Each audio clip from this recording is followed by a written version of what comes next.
Autism సమస్యకు చక్కటి పరిష్కారం. సంప్రదించండి హోమియో కేర్ ఇంటర్నేషనల్.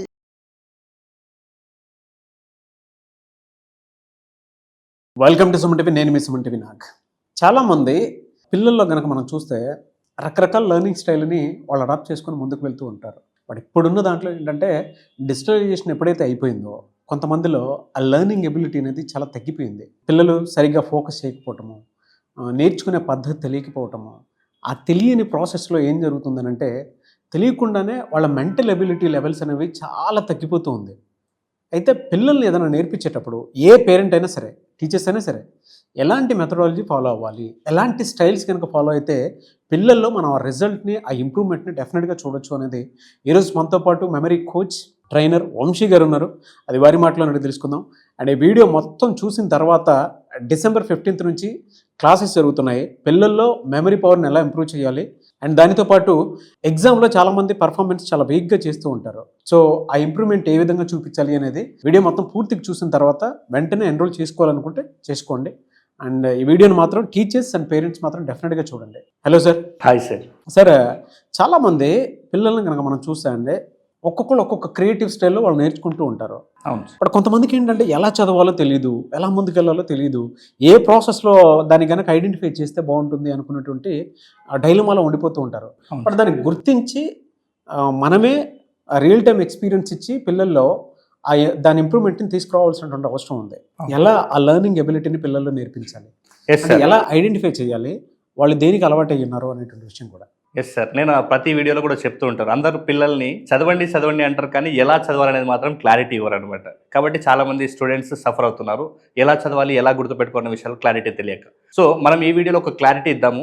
అసలు పిల్లలు ఎన్ని రకాలుగా నేర్చుకుంటారు, వాళ్ళు ఏ విధంగా నేర్పిస్తే వాళ్ళు ఈజీగా నేర్చుకుంటారు అనే దాని పట్ల మనం ఈ వీడియోలో క్లారిటీ ఇచ్చేద్దాం సార్. సో ఫస్ట్ వచ్చేసి ఎవరైనా కావచ్చు, అది మీరైనా నేనైనా కావచ్చు, ప్రతి వ్యక్తి కూడా ఎన్ని రకాలుగా నేర్చుకుంటాడు అంటే 4 రకాలుగా నేర్చుకుంటాడు సార్. ఆ 4 రకాల స్టైల్స్ ఏంటంటే 1 visual, 2 auditory, 3 read and write, 4ది కైనెస్థెటిక్. అంటే ఒక విజువల్ పర్సన్ ఎలా నేర్చుకుంటాడంటే తను కేవలం చూడడం ద్వారా మాత్రమే ఎక్కువ నేర్చుకుంటాడు. చూడడం ద్వారానే తన యొక్క లైఫ్లో ఇంపాక్ట్, అంటే నేర్చుకునే అంశాల పట్ల ఇంపాక్ట్ అనేది ఎక్కువగా ఉంటుంది అనమాట. ఇప్పుడు అసలైన అంటే పేరెంట్స్కి, టీచర్స్కి ఎక్కడ ఇది ఒక పెద్ద సవాల్ అంటే పిల్లలు ఏ రకమైన కేటగిరీకి చెందిరు అనేది ఒకసారి గుర్తించినట్లయితే వాళ్ళ టైం, ఎనర్జీ, మనీ 3 కూడా సేవ్ అవుతాయి సార్. కానీ చాలామంది పిల్లలు ఏ కేటగిరీకి చెందిరనే విషయాలు తెలియకనే వాళ్ళకు చాలా ఫోర్స్గా చదువు అంటే కూడా ఒక ఇబ్బందికరంగా ఫీల్ అవుతున్నారు. ఇప్పుడు మీ పిల్లలు ఒకవేళ విజువల్ పర్సన్ అయితే వీళ్ళు ఎక్కువ నేర్చుకోవాలంటే వీళ్ళు చూడడం ద్వారానే ఎక్కువ నేర్చుకుంటారు. అంటే వీళ్ళకు ఒక కాన్సెప్ట్ నేర్పించాలంటే ఇప్పుడు టీచర్ క్లాస్ రూమ్లో లెసన్ చెప్తున్నప్పుడు అప్పుడు చూడడం ద్వారా మాత్రమే ఎక్కువ నేర్చుకుంటాడు. నెక్స్ట్ ఒకవేళ ఒక కాన్సెప్ట్ నేర్చుకోవాలి, ఒక సివిలైజేషన్ గురించి నేర్చుకోవాలి తన ఒక హిస్టరీలో అంటే తనకు చెప్పడం ద్వారా విని అర్థం చేసుకునే కెపాసిటీ తనకు ఉండదు. తను ఒకవేళ ఆ సివిలైజేషన్ గురించి నేర్చుకోవాలంటే తను ఖచ్చితంగా ఒక మైండ్ మ్యాపింగ్ నేర్చుకోవడము, లేకుంటే ఒక డ్రాయింగ్ షీట్ ద్వారా తను చూస్తూ నేర్చుకున్నప్పుడు మాత్రమే తను ఈజీగా నేర్చుకొని గుర్తుపెట్టుకునే కెపాసిటీ ఉంటుందన్నమాట. ఒకవేళ ఈ పిల్లలు విజువల్ ఉన్న వాళ్ళైతే ఇలా చూసి నేర్చుకుంటారు.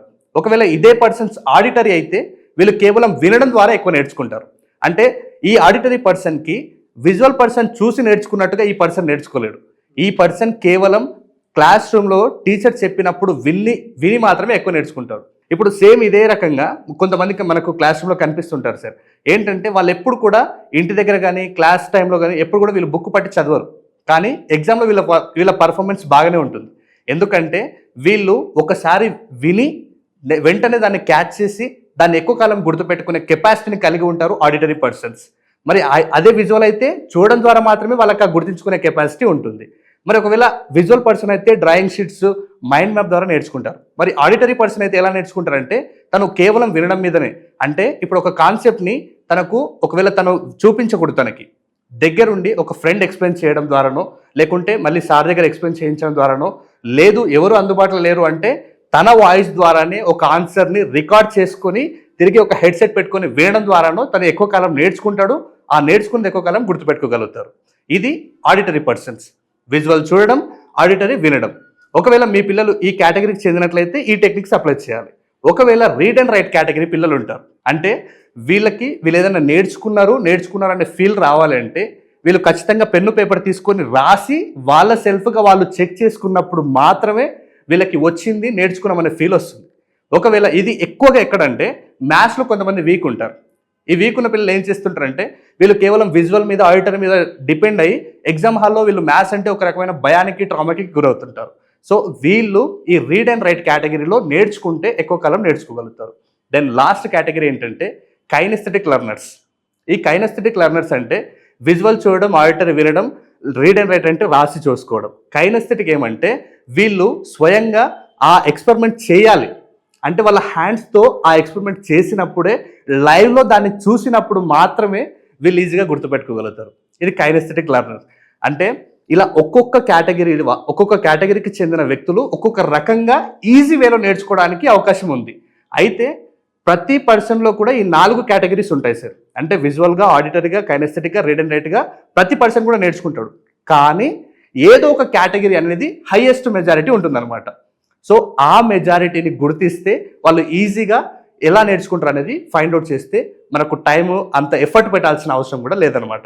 సో దీనికి సంబంధించి నేను December 15th రోజు ఆ పిల్లల్ని ఒక టెస్ట్ పెట్టి మీ పిల్లలు ఏ కేటగిరీకి చెందారు, వాళ్ళు ఎలా నేర్చుకుంటే తక్కువ టైంలో ఎక్కువ నేర్చుకుంటారు అనే విషయాల పట్ల నేను వాళ్ళకు క్లారిటీ ఇస్తాను. సో అయితే ఈ రకాలుగా 4 రకాలుగా నేర్చుకుంటారు. మరి బ్రెయిన్ ఎట్లా నేర్చుకుంటుంది అంటే బ్రెయిన్ ఆ ప్రాసెస్ ఎలా జరుగుతుంది అనే విషయానికి వస్తే ఫస్ట్ వచ్చేసి రిజిస్ట్రేషన్. ఏ పర్సన్ అన్నా ఉండొచ్చు, ఈ 4 లెర్నింగ్ స్ట్రాటజీస్ యూస్ చేసే ఏ పర్సన్ అయినా ఫస్ట్ రిజిస్ట్రేషన్ చేసుకుంటారు. అంటే వాళ్ళకి ఆసక్తిని పెంచుకొని ఫోకస్గా, కాన్సన్ట్రేషన్గా ఒకసారి రిజిస్ట్రేషన్ చేసుకుంటారు. దెన్ రిజిస్ట్రేషన్ చేసుకున్న తర్వాత సెకండ్ జరిగే ప్రాసెస్ అంటే స్టోరేజ్. ఎప్పుడైతే ఈ రిజిస్ట్రేషన్ అనేది ఆ 4 లెర్నింగ్ స్టైల్స్ని యూజ్ చేసి రిజిస్ట్రేషన్ జరిగిన దాన్ని ఈ స్టోరేజ్ చేసుకోవడంలోనే చాలామంది సమస్యలు ఎదుర్కొంటున్నారు. అంటే వినడమా, చూడడమా, చేయడమా ఇవన్నీ ప్రాసెస్ జరుగుతుంది, కానీ స్టోరేజ్ దగ్గరనే చాలామంది విద్యార్థులు ప్రాబ్లం ఎదుర్కొంటున్నారు. ఇప్పుడు ఫర్ ఎగ్జాంపుల్ అన్ని పుస్తకాలన్నీ ఒక రూమ్లో వేసేసి నీకు కావాల్సిన పుస్తకాన్ని వెతకాలంటే చాలా టైం పడుతుంది.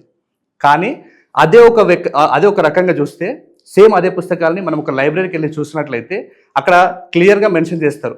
పురాతనానికి సంబంధించింది ఒక దగ్గర, జీవిత చరిత్రాన్ని ఒక దగ్గర, చరిత్రాన్ని ఒక దగ్గర, ఇలా ఒక ఆర్గనైజర్గా ఉంచుతారు. సేమ్ ఎలాగైతే ఒక ఆర్గనైజర్గా ఉంచినప్పుడు మనకు కావాల్సిన పుస్తకాన్ని ఎలా మనం ఈజీగా తీసుకోగలుగుతామో, సేమ్ ఇదే స్టోరేజ్ ప్రాసెస్లో మనం ఏం చేస్తామంటే మెమొరీ కాన్సెప్ట్లో ప్రతి స్టూడెంట్ కూడా నేర్చుకోవడానికి ఒక 20 లెర్నింగ్ స్ట్రాటజీస్ని నేర్పిస్తాం సార్ క్లాస్లో.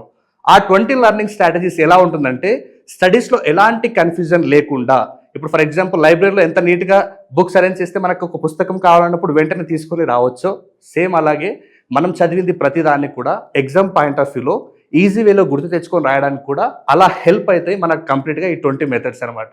అయితే ఈ 20 మెథడ్స్ అనేది ఈజీ గుర్తుపెట్టుకోవడానికి హెల్ప్ అయితే నెక్స్ట్ 10 మెథడ్స్ అనేది స్పీడ్ రీడింగ్లో నేర్పిస్తాం అనమాట. ఈ స్పీడ్ రీడింగ్లో టెక్నిక్స్ అనేది ఈజీగా సిలబస్ని ఎలా కంప్లీట్ చేయాలో వాళ్ళకి హెల్ప్ అవుతుంది అనమాట. అందుకనే ఈ 2 కేటగిరీస్ని అంటే మెమరీ స్కిల్స్, స్పీడ్ రీడింగ్ కలిపి మనం December 15th రోజు క్లాస్ కండక్ట్ చేయబోతున్నాం సార్. దెన్ లాస్ట్ పాయింట్ ఏంటంటే ఇప్పుడు రిజిస్ట్రేషన్ జరిగింది, స్టోరేజ్ జరిగింది, దెన్ లాస్ట్ ఏంటంటే రీకాల్ చేస్తాం అనమాట. చాలా మందికి ఇది ఒక ప్రాబ్లం ఉంటుంది. ఎప్పుడైతే స్టోరేజ్ పర్ఫెక్ట్గా జరుగుతుందో అంటే ఒక రైట్ స్ట్రాటజీస్ని ఇంప్లిమెంట్ చేసి నేర్చుకుంటాడో అప్పుడే రీకాల్ అనేది ఈజీగా అయిపోతుంది. ఇంతకుముందు మనం పుస్తకాల ఎగ్జాంపుల్ తీసుకున్నాం కదా సార్.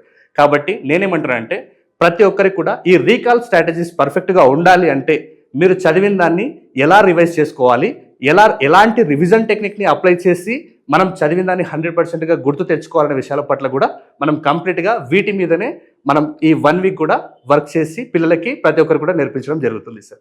Very good sir. అంటే మీరు చెప్పిన దాంట్లో విజువల్, ఆడిటరీ, కైనెస్థెటిక్.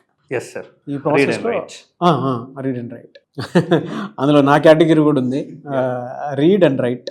నేను ఆ ప్రాసెస్లో ఎక్కువగా ఇది చేసుకుంటూ ఉంటాను. అంటే సెల్ఫ్ లెర్నింగ్ మీద ఎక్కువ దృష్టి సారిస్తాను కాబట్టి. కరెక్ట్. నాకు ఓల్డ్ డేస్ అంటే నా చిన్నప్పుడు నేను చదువుకునేటప్పుడు ఏ ఫార్ములా అయితే ఫాలో అయ్యానో దానికి సంబంధించిందే ఇచ్చేసాను అనమాట. ఎస్, నాకు గుర్తుకొచ్చింది, అందుకే చెప్తున్నాను. ఎనీవేస్ థ్యాంక్ యూ అన్న, thank you so much Vamsi garu. నిజంగా టెక్నిక్ చిన్నవే అయినా సరే ప్రాక్టీస్ చేస్తే మాత్రం చాలా పెద్ద రిజల్ట్ చూస్తాము. పిల్లలకి మీలాంటి ఒక్కొక్క మెంటర్, గైడ్, కోచ్ అవసరం కూడా. వీడియో చూసిన తర్వాత మిమ్మల్ని అప్రోచ్ అవుదాం అనుకున్నటువంటి వాళ్ళు చాలామంది ఉంటారు. పర్సనల్ అపాయింట్మెంట్ తీసుకున్నాం లేదంటే క్లాసెస్ చూడడం. సో మిమ్మల్ని అప్రోచ్ అవ్వచ్చు, ఆ ప్రాసెస్ ఏంటి? Yes sir, online, offline appointment తీసుకోవచ్చు సార్. ఇక్కడ స్క్రీన్ మీద కనబడుతున్న నెంబర్కి కాల్ చేస్తే మన టీమ్ డీటెయిల్స్ ఇస్తున్నారు. దెన్ ఎవరికైనా మెమరీ స్కిల్స్, దాంతోపాటు ఇప్పుడు రీసెంట్గా ఎగ్జామ్ టైం కాబట్టి స్పీడ్ రీడింగ్ కోర్స్ 2 కోర్సెస్ని కూడా మనం 7 days పాటు అందిస్తున్నాం సార్. ప్రతి ఒక్కరికి కూడా ఇది ఆన్లైన్లో, అలాగే ఆఫ్లైన్లో సేమ్. ఇంకా ఎవరికైనా మా పిల్లలు ఆన్లైన్లో వినరు అనుకున్న వాళ్ళకి డైరెక్ట్గా కూడా మన ఆఫ్లైన్లో హైదరాబాద్లోనే ఆఫ్లైన్ వర్క్షాప్ని కండక్ట్ చేయడం జరుగుతుంది. ఎవరికైనా ఆసక్తి కలిగిన వాళ్ళు ఉంటే వెంటనే ఇప్పుడు క్లాస్ వచ్చేసి December 15th రోజు మనం స్టార్ట్ చేయబోతున్నాం సార్. సో ఆసక్తి కలిగిన వాళ్ళు వెంటనే ఈ స్క్రీన్ మీద కనబడుతున్న నెంబర్కి కాల్ ఆర్ మెసేజ్ చేసి మీ సీట్ని రిజిస్ట్రేషన్ చేసుకోండి. ఎనీవేస్ థ్యాంక్ యూ అండి, thank you so much Vamsi గారు. Thank you sir. చూసారు కదండి వీడియో. ఈ వీడియోపై మీ అభిప్రాయాన్ని కమెంట్ బాక్స్లో పోస్ట్ చేయండి. ముఖ్యంగా మీరు కనుక మెమరీ పవర్ టెక్నిక్స్ నేర్చుకోవాలి అనుకుంటే, లేదు మీ పిల్లలు ఎగ్జామ్స్లో కాన్సన్ట్రేట్ చేయలేకపోతున్నారు, భయపడుతున్నారు, చదివింది గుర్తుంచుకోలేకపోతున్నారు, ఆ పరిస్థితిలో కనుక మీరుంటే ఇటువంటి వీడియోస్ని షేర్ చేయండి. ప్రతి స్కూల్ కాలేజ్లో ఒక మెంటర్ గైడ్ కోచ్ లాగా ఈ రోజుకి మనకి వంశీ గారు చాలామందికి తెలుగు రాష్ట్రాల్లో క్లాసెస్ ఇవ్వబోతూ ఉన్నారు. కాబట్టి ఆసక్తి కలిగిన వారు స్క్రీన్ మీద మీకు కాంటాక్ట్ నెంబర్ కనిపిస్తుంది. December 15th నుంచి క్లాసెస్ ఉంటాయి. ఎన్రోల్ చేసుకోవాలి అనుకుంటే స్క్రీన్ మీద కనిపిస్తున్న నెంబర్కి కాల్ ఆర్ మెసేజ్ వాట్సాప్ చేసినా సరే వెంటనే ఎన్రోల్ చేసుకోండి. ఏ వీడియో లైక్ చేయండి, షేర్ మాత్రం తప్పకుండా చేయండి. ఇలాంటి మరిన్ని వీడియోస్ కోసం మా ఛానల్ ఫాలో అవ్వండి. Thank you.